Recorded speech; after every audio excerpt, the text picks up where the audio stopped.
Good morning, YouTube. This is Rosina Starr reporting. So, it's been a while. Like I said, I'm back from surgery. I hope you guys are all very well in these crazy times, especially with the election being so unpredictable. Fingers crossed for the right person to be in charge. So, this video is going to be about signs that a narcissist or a sociopathic man is targeting you, or a sociopathic person. It can be a man or a woman. I'm going to speak from my experience about what has happened, and you guys can draw your own conclusions about what exactly you want to believe and, just listen to how it unfolds. So, I think from the starting point, the signs are do you look at somebody and they don't have any expressions ever on their face as a person? Do they always seem preoccupied or rehearsed when they speak in general, and almost like robotic when they have an answer for a fellow employee, or if they're a manager to direct assistant somewhere? Do they have some kind of demeanor about them that's very, very cold? Okay. Another thing is, it's like these people, they try to be helpful, but they're not helpful. Or they give a lot of information without any kind of solution to a problem. So let's just say you can look at somebody's Facebook page. You can tell it's fake, but you can't necessarily prove that it's fake. But you can see what's being presented to you. It's questionable if it's real. Well, people do that with how they speak all the time. So let's say this guy claims that he knows a lot about a certain type of car. Well, he doesn't. He just works there. And being their age, you can really judge a lot on the experience they may have, or maybe their upbringing too. So they tend to come across really charming. They want to help. They want you to trust them. They want you to come back. They want you to come back all the time. They want you to think of them in little ways. They want you to, share things with them, or almost ask them out in an inappropriate way, even if they're married. They put subtle hints and plant seeds to see if you will take the bait. A naive, unsuspecting individual is going to fall into this trap a lot more often than somebody that's taken advantage of often. And honestly, these people look to prey on your vulnerabilities and your weaknesses. How do they really know what those are? Well, they're good at reading cold empathy. So it's like, let's just say I have a need to be heard. And if I feel like this person is listening to me, and I see the action behind them listening to me, really without me even having to tell them, and that stuff that he was reading about me meant something to me, that's really important, right? Oh my gosh, I just feel like I'm getting reeled in, right? Just like the casino. You don't want to get up at the machine too early. So, sorry guys, this really itches, this, stitches in the back of my ear. I had a huge growth about that big that grew into my head. They removed surgically the other day. I'll tell you, that was a trip. But anyway, so they're really charming. They seem to go above and beyond. Even though you can reflect back to them the hospitality, the generosity of, gift certificates at restaurants. Thank you for helping me, expressing your appreciation in a lot of different ways with a thank you card. None of that matters to them, guys. They don't give a crap about that. All they care about is that they could mind control you to get you to act and behave in the way they would like you to, or they would see the emotional distress of you freaking out, pushing you to that point of acting a fool, basically, and they would love to see that in their presence. Well, how do they get you to that point?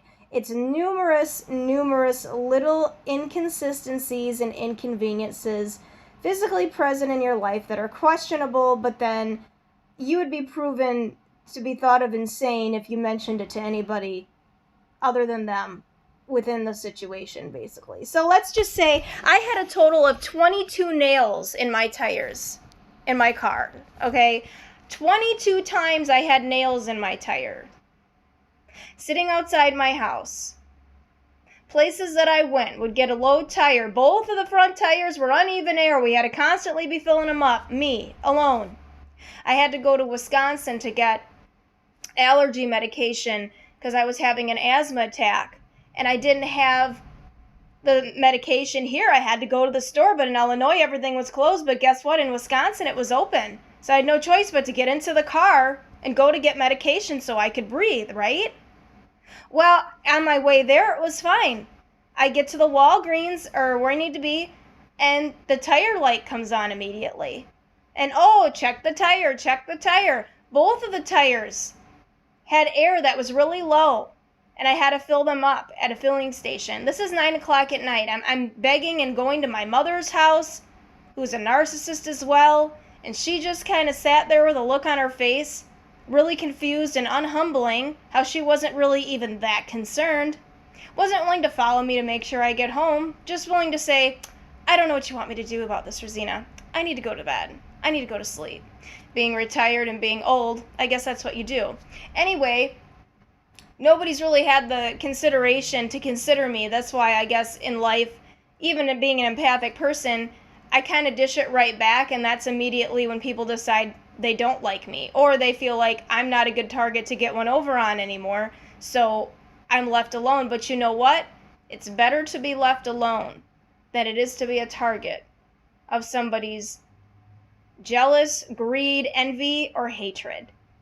Somebody's whipping post emotionally. Now, I will tell you, I did make it home safe that night, and she ended up calling the dealership that I had the car with. This is when I was driving the Sentra around, and they still had my other car that it was being fixed there. And he goes, oh, your daughter, I don't know what to do about her. She takes cars from here all the time, or the same car, and it seems to have problems every time she takes it. She costs us money every time she takes a car.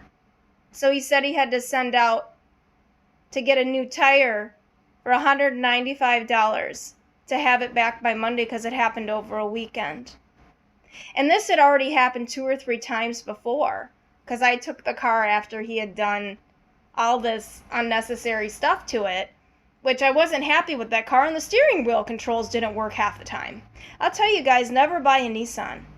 Never buy a Nissan past the year of 2010, 2008, because the transmissions are different, and they're all garbage. They're all junk. You can't drive that car long distances because for some reason the CVT transmissions overheat and it can't shift properly. And if you're on the interstate, you better set your cruise control. It's the only way you're going to go 70 miles an hour because you're just going with your foot, and that car for some reason times out. And that's another thing they did, is they screwed with the computer on both the cars so they'd only go a certain amount of distance before they would break down again. Yeah, so even if I want to take the car somewhere else, he made it so the car couldn't go anywhere else, physically. Though you could never prove that either, could you? But if you run the place and you're that good with cars, you can do anything you want, can't you? It's everybody's best interest not to do this stuff, and I'm not trying to make people paranoid. But I'm just saying this man was smarter than me, he was younger than me, he obviously saw me as a target for something that he wanted but I wasn't giving.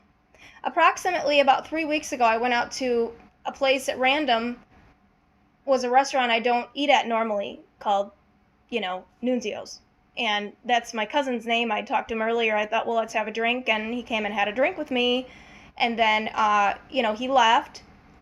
And as he had already left, who was there with his wife? Oh, well, couldn't it be Mr. Manager Car Guy that gave me all these problems? Wouldn't you know, I did see his car sitting out there, kind of near mine, my different car that I had bought at the time. It was a 2007 Camry, and I was having no problems at the time with the car, and surely after seeing him there with his wife, and totally just avoiding that he was there, but you could tell that he noticed me more than a couple times. But when he had first walked in the place, my back was at the bar area, so my back was faced toward him. But I had to get my credit card out of the car, wasn't in my purse, and then so I went out to get it, trying to be on my phone and not be noticed, and coming back in, of course, his wife had dyed her hair blonde. Oh. And standing there just ignoring his family was so cold. I mean, there's nothing more disrespectful to me than taking your family out to eat and just completely ignoring everyone. Just sitting on his phone in his own world. I mean, I guess that's what he kind of did at work. I'm not surprised, but it's almost like I was in there every single day, and it's almost like that's what he wanted, because you could see the delight and satisfaction in his face. So then I thought, well, buying this car, freed me of that mess, and I was so happy. Well, then I started having problems with the camera again. People walking around the neighborhood, people messing with cars. Somehow they found a way to get into my garage, so even though it was locked, or I thought it was locked and stuff was safe in there, you could go in there. And the best trick of all with the Sentra, when I was driving it a time before this tire incident and getting back and forth with the other car that was at the dealership, is he had moved the Sentra in my garage a whole foot over from where I'd originally parked it the night before. That was a lovely trick, because you could open the door into something, and I know I didn't park it that way, and I wasn't drinking or doing any kind of alternative substances at the time, so I knew where I parked the car. But when I got up to open the garage the next day, it was completely moved. But you could prove that, could you? Who wants to take before and after pictures every day of their life to prove how things are, to reassure the sanity? I just go on what I know is my truth and what's real. Nobody's going to make me question my reality. I know exactly what's going on here, and I know it's on purpose.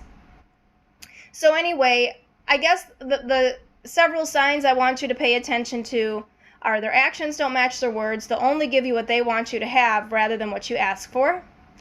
They won't give you any real reasons or justifications why they're doing what they're doing.